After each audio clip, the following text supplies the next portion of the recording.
And President Trump warned Iran that the U.S. could consider additional targets if the country does not agree to peace. ABC senior political correspondent Rachel Scott has more from the White House. Good morning, Rachel. Gio, good morning to you. And the president said he was going to give it 2 weeks. He made this decision within 2 days. It's impossible to overstate the significance and the weight of this moment. The United States has now been plunged squarely and directly in the middle of this conflict. And it is a striking decision for a president who campaigned on getting the U.S. out of foreign conflict. In what could be the most consequential moment of his administration, President Trump overnight addressing the nation, claiming success after striking multiple Iranian nuclear sites. Iran's key nuclear enrichment facilities have been completely and totally obliterated. Flanked by Vice President J.D. Vance, Secretary of State Marco Rubio, and Secretary of Defense Pete Hegseth, President Trump also sending a stark warning to Iran that if a peace deal is not reached soon, the U.S. could go even further. There will be either peace or there will be tragedy for Iran far greater than we have witnessed over the last 8 days. Remember, there are many targets left. Tonight's was the most difficult of them all, by far, and perhaps the most lethal.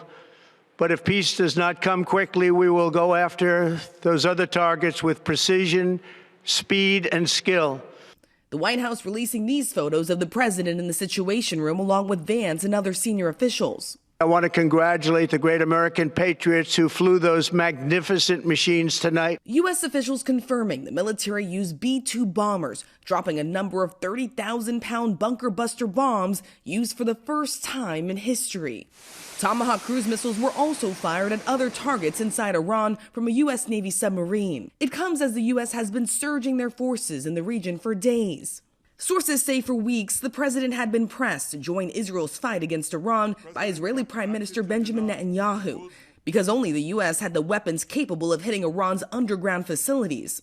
A senior administration official telling ABC News the U.S. gave Israel a heads up before launching the strikes. The president also speaking to the prime minister afterwards. I want to thank and congratulate Prime Minister Bibi Netanyahu.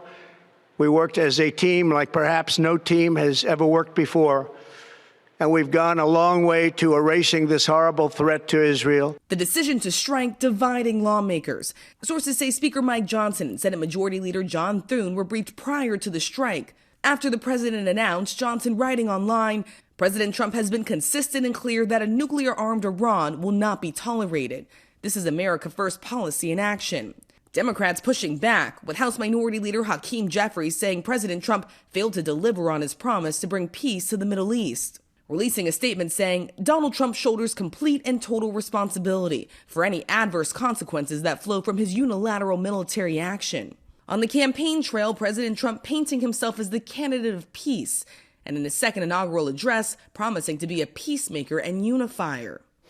We will measure our success not only by the battles we win, but also by the wars that we end, and perhaps most importantly, the wars we never get into.